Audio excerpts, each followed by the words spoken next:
मैं एक मेडिटेशन आप लोगों के साथ शेयर करना चाहती हूँ, जो मैंने 3-4 महीने पहले मैंने शुरू की थी। और मैंने 1 महीना इसको किया था और मुझे बहुत अच्छी जो कहते हैं कि कुछ वाइब्रेशंस जो है मुझे फील नहीं होती थी पहले, वो इस मेडिटेशन के बाद मुझे वो वाइब्रेशंस फील होने लगी और काफ़ी अच्छी फीलिंग आई। हालांकि मैंने इसको बहुत दिन कंटिन्यू इसलिए नहीं किया क्योंकि वाइब्रेशंस ज़्यादा बढ़ रही थी। तो शुरुआत के लिए मतलब अपने शरीर के कुछ वाइब्रेशंस जो है वो अच्छे लगते हैं, लेकिन कोई भी चीज़ जो है बहुत ज़्यादा मात्रा में जब हो जाती है तो वो परेशानी भी क्रिएट कर सकती है। इसलिए मैं भी आपको सजेस्ट करूंगी कि आप देखिए, समझिए इसका आपके ऊपर क्या इफेक्ट हो रहा है, क्योंकि हर चीज़ का, एक ही चीज़ का अलग अलग इंसान पे अलग अलग इफेक्ट हो रहा है। आप मुझे सुन पा रहे हो ना? केवल इतना बता दीजिए, आप मेरे को सुन पा रहे हो? जी, सुन पा रहे हैं जी, सुन पा रहे हैं। बड़ी आवाज आ रही है। ओके। बहुत सुंदर।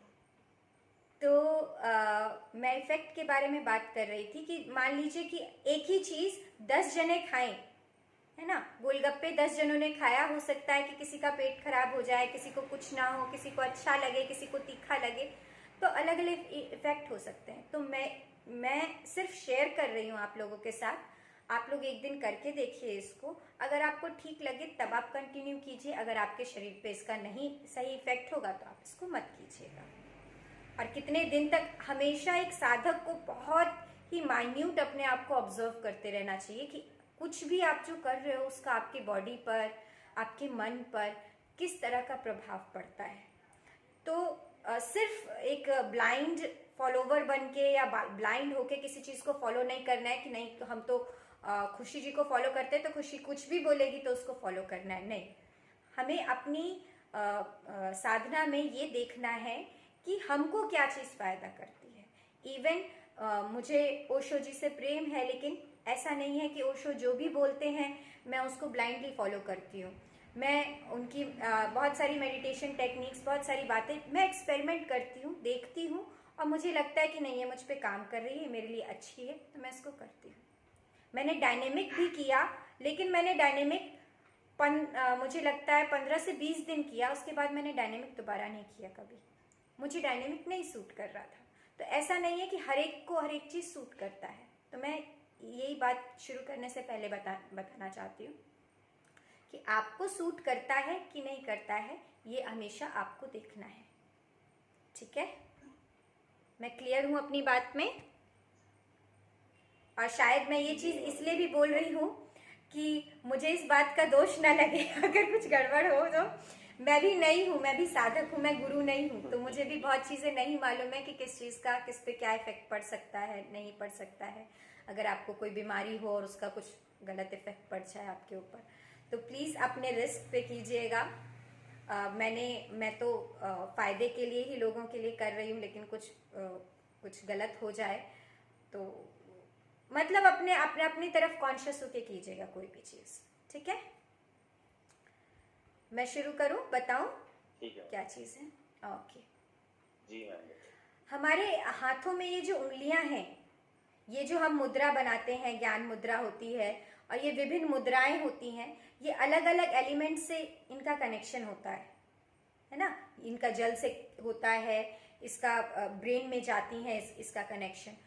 तो एक तरीका होता है जब हम ध्यान करते हैं तो इसको जब ज्ञान मुद्रा हमको बनाने का मन होता है तो हम इस तरह से मुद्रा बना के बैठ जाते हैं, है ना? तो इस तरह से जब हम बना के बैठते हैं तो इसमें फायदा होता है, इसमें भी, लेकिन ये डायरेक्ट जो वाइब्रेशन का जो डायरेक्ट फायदा है वो मुझे पर्सनली बहुत फील नहीं हो पाया था। तो मैंने ये देखा कि जब भी हम टिप टिप करके, जैसे कोई भी जब डॉक्टर एक्यूप्रेशर वाला बताता है तो टिप करके बताता है कि ऐसे ऐसे करके आप पिन करते रहो, तो आपको वाइब्रेशन का फायदा होता है, फिर वो वाइब्रेशन ज़्यादा पहुंचती है। तो इस चीज़ का यूज़ मुझे लगा कि हमको मेडिटेशन में मैं करके देखती हूँ। मैं एक्सपेरिमेंट्स करते रहती हूँ, तो बहुत सारे मेरे एक्सपेरिमेंट्स गलत भी हुए, ख़राब भी हुए, लेकिन ये चीज़ मुझे काम की। तो मैं इसको शेयर कर रही हूँ कि हम क्या करेंगे कि 10 मिनट्स तक इसको, पहले हम इसको क्लिक करेंगे, सांस छोड़ेंगे, फिर इसको क्लिक करेंगे, सांस छोड़ेंगे और फिर ताली मारेंगे, जिससे हमारी पूरी जो हैंड्स में पूरी वाइब्रेशन पहुंच जाए जो टिप से पहुंची है अंदर तक बॉडी में। तो मैं इसको फिर से एक बार आपको बताती हूँ। अभी करने से पहले आप थोड़ा सा देखिए थोड़ी देर कि किस तरह से किया जा रहा है। सांस छोड़नी है,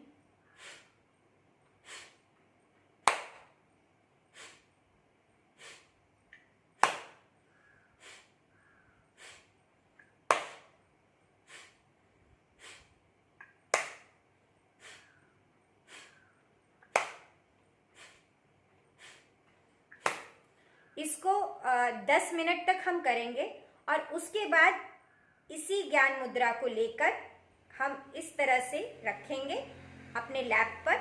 ये ऐसे बना के ये ज्ञान मुद्रा बनाई, राइट हैंड को ऊपर रख के इसके ऊपर, और फिर 15 मिनट के लिए हम शांत बैठ जाएंगे एकदम और अपने अंदर महसूस करेंगे कि कहाँ पे क्या वाइब्रेशन, कोई भी विचार जो आए उसको कहो अभी रुको, हमको अपनी वाइब्रेशंस महसूस करनी है।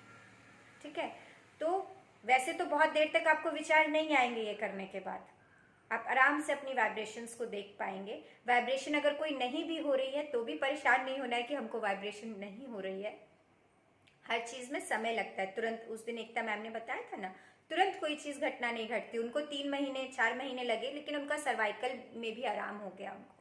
ठीक है, तो उस चीज के लिए परेशान नहीं होना कि तुरंत हमको रिजल्ट आ रहा है कि नहीं आ रहा है, लेकिन शांति जरूर पहुंचेगी, ये मुझे ऐसा लगता है। तो मैं 10 मिनट का मैं शुरू करती हूँ। तो 10 मिनट बाद मैं आपको इंस्ट्रक्शन दे दूंगी कि अब आपको उस पे जाना है साधना के लिए। एक्चुअली मैं एक बात बताऊं आपको कि जो ध्यान होता है ना, वो तभी लगता है जब आप स्थिर होते हो। आप कोई भी डायनेमिक करते हो, जब तक आप हिलते डुल रहे हो तब तक नहीं कोई भी इफेक्ट आता है, मतलब ध्यान का इफेक्ट नहीं आता है। शरीर में भले कुछ भी इफेक्ट है, लेकिन ध्यान, मेरा पर्सनल एक्सपीरियंस है, ध्यान में जो रस टपकता है वो आपकी स्थिरता में ही टपकता है। जब तक आप हिलते डुलते रहते हो तब तक नहीं टपकता है। तो ध्यान एक्चुअली स्थिर होकर ही लगता है। ये सब तैयारियां होती हैं ध्यान की, जो भी हम उससे पहले जो प्रोसेस करते हैं, ये वार्म अप है, ये तैयारियां हैं कि हम थोड़े शांत हो जाएं। ठीक है, तो वो 15 मिनट आप बिल्कुल सुकून से बैठिएगा और इसको 10 मिनट हम लोग करते हैं लगातार। ठीक है।